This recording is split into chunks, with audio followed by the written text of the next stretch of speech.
Picture this. It's a sunny afternoon, and you step outside determined to walk a mile around your neighborhood. You make it halfway, and suddenly your chest feels tight. Your legs grow heavy. You have to stop, maybe once, maybe twice, just to catch your breath and steady your pounding heart. In that moment, a thought crosses your mind. Is this just a normal part of getting older, or is something more serious going on?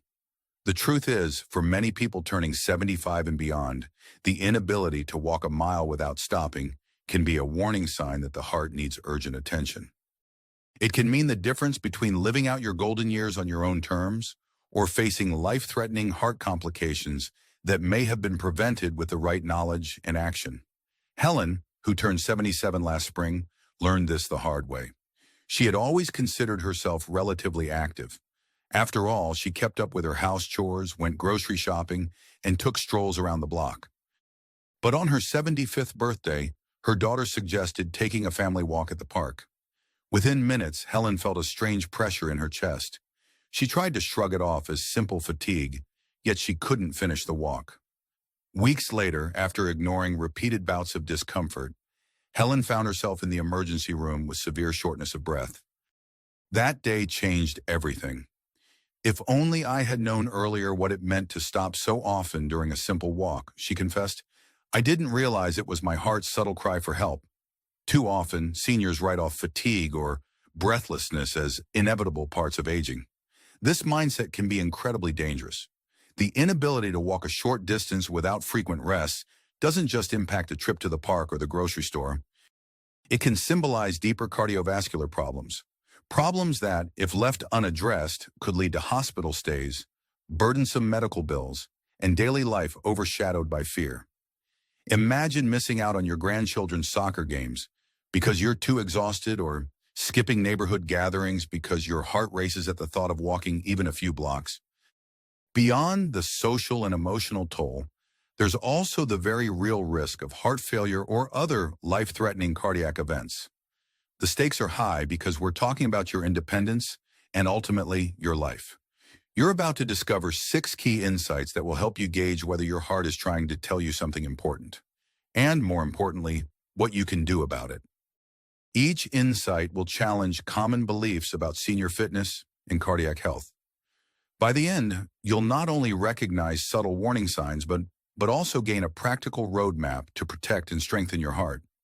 You'll hear about real seniors who reclaim their energy and vitality by paying attention to seemingly minor symptoms. Above all, you'll come away with a renewed sense of hope, because knowledge is the first step toward prevention. Stay with me until the final point, because the last insight is one that almost no one talks about openly, yet it can be the turning point for many seniors who fear they're on the verge of losing their mobility and independence altogether. Doctors and specialists are finally recognizing that the signs of heart trouble in older adults aren't always blatant. Sometimes it's just the fact that you need a rest halfway through a stroll. What you're about to learn isn't just opinion, it's the result of observing hundreds of seniors who faced heart issues, along with emerging research on how the human body changes after 70. Before we dive in, if you haven't already, consider subscribing to this channel and turning on the bell notification. That way, you'll never miss a future video that could help you protect your health and maintain your independence. Also, let me know in the comments how you feel about this video. If it resonates with you, type 1. If not, type 0, so I can work on creating content that truly meets your needs and concerns. Your feedback is my best guide. Now let's explore the first important factor that might be standing between you and a stronger, healthier heart. It may surprise you because most people over 65 believe the exact opposite. The first crucial factor revolves around the idea that pushing through the pain is the best way to build stamina. There's a common misconception among seniors that if they just ignore the discomfort and power through a walk, their endurance will magically improve. This mindset might work for younger athletes in their 20s, but for someone in their 70s, it can be risky. Take Robert, age 78, who prided himself on being the kind of person who never missed his morning stroll. He believed that if his chest began to tighten or his breathing grew difficult, all I have to do is keep going, and I'll get stronger. Instead, his blood pressure skyrocketed one morning, and he ended up needing immediate medical attention. Robert discovered the hard way that ignoring chest tightness and breathlessness during a walk can exacerbate underlying heart issues. The surprising insight is that shortness of breath and fatigue are not normal badges of honor to be worn after 75. They're your body's caution flags. Rather than pushing yourself to the point of feeling faint or dizzy, the key is to adopt a more structured approach: interval walking. Interval walking means alternating periods of moderate effort with periods of lighter effort. For instance, you might walk at a comfortable pace for 2 minutes, then slow down to an easy stroll for 1 minute, and repeat. This ebb and flow pattern can help your cardiovascular system adapt without forcing your heart into overdrive. It's counterintuitive for many seniors who grew up with the idea of no pain, no gain, but this approach can lead to a steady improvement in stamina without risking dangerous spikes in heart rate. A simple step to get started is to time your walks. Take note of how long you can comfortably walk before you feel the need to pause. Maybe it's 2 minutes, maybe 5. Use that as your starting interval. If 2 minutes is your limit, walk moderately for that duration, then take a minute or two of very gentle strolling or even rest. Gradually, you can increase the length of your moderate effort intervals by 30 seconds or a minute each week, as long as you're not experiencing chest tightness or dizziness. The beauty of interval walking is that it respects the reality of aging bodies while still nudging you to stretch your limits in a safer way. The emotional payoff is tremendous. Imagine going from dreading that suffocating feeling after just a couple of minutes to feeling in control of your pace. You'll sense progress without the fear that your heart might suddenly protest. It's a psychological game changer, offering you confidence that you can actually move forward in your fitness journey without endangering yourself. Now let's move to the second important factor: the widespread misconception that heart health is all about blood pressure numbers. Many seniors obsess over their blood pressure readings, believing that as long as those numbers are within a normal range, their heart must be in tip-top shape. While blood pressure is indeed an important indicator, it's only one part of the puzzle. A normal reading doesn't always mean your cardiovascular system is operating smoothly, especially if you find yourself needing to stop during a short walk. One reason is that heart health also depends on factors like arterial flexibility, oxygen efficiency, and the overall strength of your heart muscle. Consider Sandra, a 76-year-old retired nurse who was diligent about checking her blood pressure daily. It was always within acceptable limits, so she assumed her heart was fine. Yet, on a family vacation to the mountains, she couldn't manage a 10-minute nature trail without stopping multiple times to catch her breath. She chalked it up to the altitude at first, but even at lower elevations, the issue persisted. Alarmed, she visited her doctor, who discovered early-stage heart valve problems. Her normal blood pressure had masked a deeper issue. The real truth is that healthy arterial function and the heart's ability to circulate oxygen-rich blood efficiently matter just as much, if not more, than that single reading on the pressure cuff. Doctors and specialists now recognize that shortness of breath during mild exertion might signal reduced oxygen circulation or stiffening arteries. It's not enough to have normal blood pressure at rest if your heart struggles to supply blood under even moderate stress. A practical, actionable step here is to perform a simple stair check. If you have a flight of stairs at home or in a safe environment, walk up one flight at a slow, steady pace. Pay attention to how you feel by the time you reach the top. Are you gasping for air? Does your heart feel like it's racing uncontrollably? If climbing just one flight leaves you significantly out of breath or dizzy, that's a sign you may need to dig deeper into your cardiovascular health. It doesn't necessarily mean something is gravely wrong, but it's a cue that a normal blood pressure reading might not tell the whole story. Follow up with a healthcare professional who can offer tests that measure oxygen consumption and heart function during activity, rather than relying on a single metric. Taking this step can be life-changing. By digging deeper, Sandra discovered strategies like heart-specific exercises and an adjusted diet that improved her stamina considerably. She now walks 20 minutes every evening, whereas before she could barely make it across a parking lot without pausing. Emotionally, it gave her a newfound sense of security and relief. She no longer worries that her heart is silently struggling. She feels more in control, and she's seen how even a 76-year-old heart can regain much of its vitality with the right care. If you're still with me after hearing these first two factors, and you're finding this discussion helpful, please comment with the number 2 below.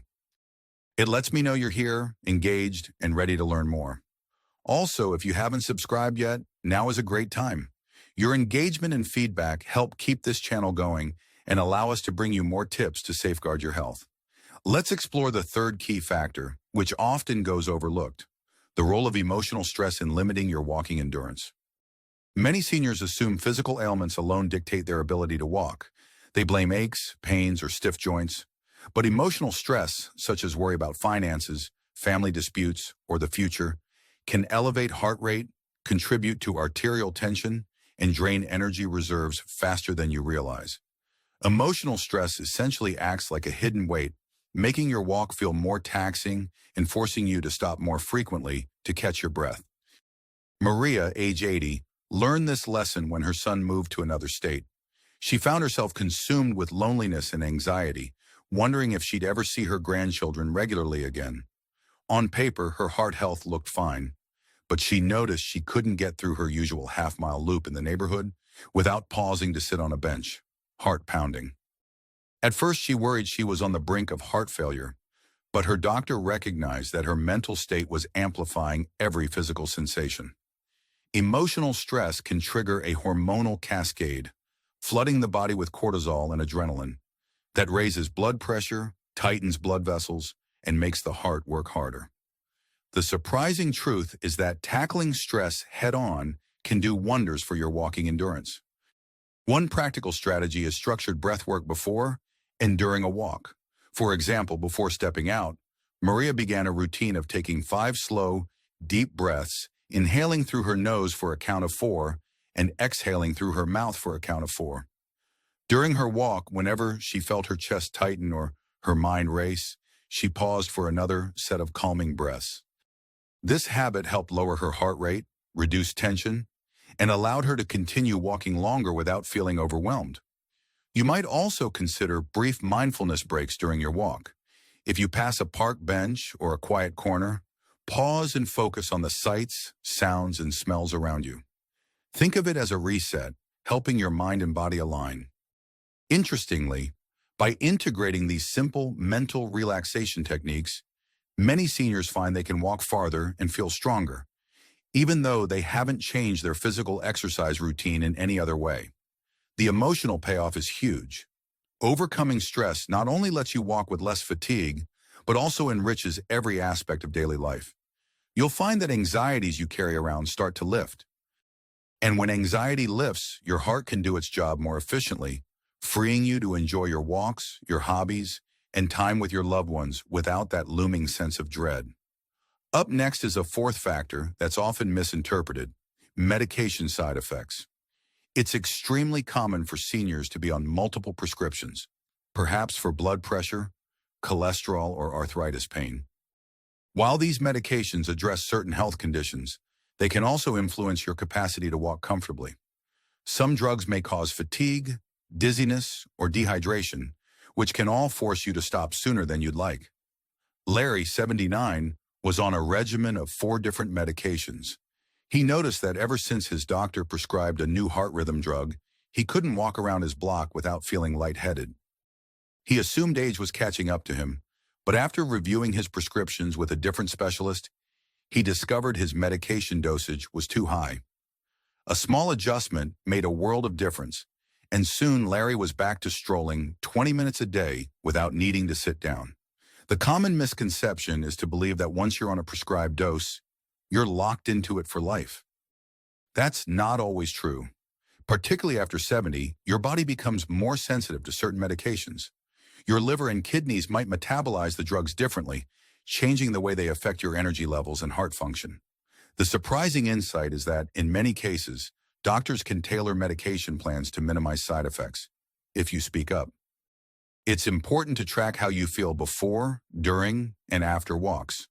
Keep a small notebook or use your phone to note when fatigue, dizziness, or shortness of breath occurs. These records can help your healthcare provider adjust your medication or suggest alternatives. A practical step you can take is scheduling a medication review at least once a year. During that appointment, openly discuss your physical activity goals. Let your doctor or pharmacist know you want to maintain the ability to walk a certain distance comfortably. Ask if any medication might be hindering that goal.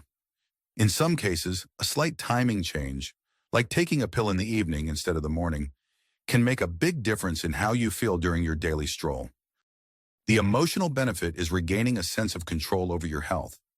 Many seniors feel at the mercy of their prescriptions, but that doesn't have to be the case. By proactively discussing your concerns, you collaborate with your healthcare team rather than passively following orders. This can lift a huge weight off your shoulders, reminding you that even in the later years, there are always options to improve or fine-tune your health strategy. If you're still following along after learning about these 4 factors, comment with the number 4 below. It tells me that you're serious about protecting your heart and staying active. And again, if you found this information valuable so far, consider subscribing. Your support helps us continue creating helpful content to empower you. Moving on to the 5th factor, the overlooked importance of muscle strength in sustaining a healthy heart. Many seniors believe that heart health is purely about cardio activities like walking, swimming, or biking. However, your muscles, especially those in your legs, play a crucial role in pumping blood back to your heart. If your leg muscles are weak, your heart has to work harder to circulate blood, and that can lead to fatigue and shortness of breath much earlier in a walk. Frank, 75, was stunned when he learned this. He'd been walking every day, but he never did any form of strength training. Over time, his legs lost muscle mass, and he found himself stopping to rest after just a few minutes. His doctor pointed out that the calf muscles function like a second heart by helping pump blood upward from the legs. If these muscles are weak, your cardiovascular system struggles, and your heart can become overburdened during even modest activity. The misconception is that strength training is only for younger people, or that it's too risky for seniors with heart concerns. The truth is that gentle, controlled strength exercises can be incredibly beneficial. You don't need heavy dumbbells or a gym membership. Simple exercises like seated leg raises, wall push-ups, or gentle squats while holding onto a chair can make a real difference. Start with 5 repetitions of each exercise. If that feels okay, add 1 or 2 repetitions each week. Always listen to your body, but don't assume weakness is just your new normal. Think of it this way. Each time you strengthen those leg muscles, you're effectively supporting your heart. You're turning your entire lower body into a partner in circulating blood, reducing the stress placed on your actual heart muscle. The emotional impact of regaining strength in your legs is priceless. Frank shared that for him, climbing stairs used to feel like scaling a mountain. Now, after a few months of consistent light strength work, he navigates stairs more confidently. He even rejoined a senior hiking group that he had left years earlier due to his declining stamina. His sense of freedom and autonomy skyrocketed. A practical action to take is to incorporate at least 2 days of gentle strength exercises into your week. Set modest goals. For example, stand behind a sturdy chair, hold on to it, and do slow calf raises, lifting your heels off the ground and lowering them back down. Over time, you can do the same movement without the chair. Celebrate each small gain because each represents a step toward better overall health and a sturdier heart. Now we come to the 6th and final factor, one that hardly anyone talks about openly, the silent creep of daily habits that sabotage your heart's resilience. By this, I'm referring to those small, repetitive behaviors that seem harmless but accumulate over time to reduce your heart's efficiency. Maybe it's sitting for hours watching television, sipping sugary drinks throughout the day, or experiencing frequent interrupted sleep without addressing it. Each of these habits on its own might not seem like a big deal, but together they create a system where your heart is under constant, low-grade strain. Beatrice, 74, never smoked, rarely drank alcohol, and maintained a fairly balanced diet. Yet she noticed that even a leisurely 10-minute walk made her heart pound more than it used to. When she took a hard look at her routine, she realized that ever since she retired, she had been sitting for much of the day. She'd watch her favorite daytime shows, then doze off in the recliner. When she went to bed at night, her sleep was fragmented, forcing her to nap more during the day. This cycle meant that she was hardly moving around, and her cardiovascular system had lost the conditioning it once had. Most seniors underestimate how quickly muscle tone, lung capacity, and heart strength can decline in a sedentary lifestyle. The surprising insight is that even short bursts of movement throughout the day, a minute of marching in place during commercial breaks, light stretching every hour, or short walks to fetch water, can keep your body in a healthier baseline state. And your body's baseline state matters tremendously. If you spend most of your time physically inactive, walking even a quarter mile can feel like climbing a hill, which might force you to stop and rest, fueling fears about your heart. A practical action step is to adopt what some call the mini movement method. Set a timer to go off every hour. When it rings, do 1 minute of intentional movement, maybe 10 chair squats or a quick walk around the room. By the end of the day, you could accumulate 10 to 15 minutes of extra low-intensity activity. Over weeks and months, this can recondition your heart and lungs to handle more sustained efforts like a full-mile walk. The emotional payoff is reclaiming a sense of capability and control. You realize you're not powerless against the slow creep of inactivity. Small daily changes add up to bigger transformations in your stamina and heart health. If you've made it this far, please comment with the number 6. I truly appreciate your dedication and willingness to learn about these important factors that can either strengthen or undermine your heart. And if you haven't subscribed or hit the notification bell yet, I invite you to do that now. It's a simple way to stay informed about strategies to keep you active, independent, and confident in your later years. Take a moment to consider how all of these factors connect. We've looked at the dangers of pushing through pain, the misconception of relying solely on blood pressure readings, the hidden role of emotional stress, the importance of reviewing your medications, the powerful impact of muscle strength, and those sneaky daily habits that can either help or harm your heart. Each piece fits together into one larger picture of senior heart health. If you neglect any one piece, you could still be at risk, even if everything else looks fine on the surface.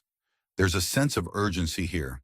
The sooner you take these signs seriously, the better your odds of preventing more serious complications, like heart failure or severe mobility issues. Imagine how different your life could look a few months from now if you begin integrating these steps today. You might be able to walk a full mile around your neighborhood without that sinking feeling in your chest. You might look forward to outings with friends instead of worrying you'll have to sit down halfway through. You could feel your confidence building with each step, knowing you've taken control of your heart health. Now close your eyes for just a second and picture it.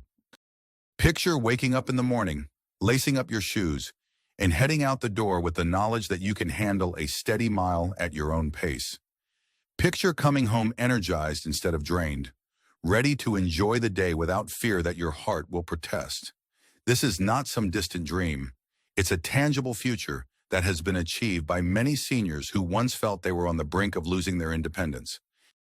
Which of the 6 insights struck you the most? Think about how each applies specifically to your life. Maybe you realize you're guilty of pushing too hard because you grew up with the no pain, no gain mentality. Or maybe your issue is emotional stress, worries that creep in and manifest as tightness in your chest. Perhaps you have a medication that's making your daily walk more of a challenge than it needs to be. Whatever resonates most strongly, commit to taking one small but definitive step in that direction. This kind of personalization is what makes the difference between passively hearing advice and actively transforming your lifestyle. I'd love to hear from you in the comments. Share one thing you learned today and how you plan to use it in your life. Your experiences might just spark a breakthrough for someone else reading them. And if you found this video helpful, please like it, subscribe, and consider sharing it with a friend or family member who might benefit from this information. Every time you comment, like, or share, it helps build our community of seniors who refuse to settle for anything less than a vibrant, engaged life. Remember, it's never too late to make changes that have a positive impact on your heart. The human body is remarkably adaptive, even in your 70s or 80s, provided you give it the right conditions. You have more power than you might think, and your future holds more possibilities than limitations. The fact that you're here, reading, learning, and ready for action, proves that you haven't given up on yourself. You care about your heart, your freedom, and the quality of your life, and that is the most important step of all. Stay empowered, stay curious, and never underestimate your own potential for change. I look forward to hearing your thoughts and celebrating your progress.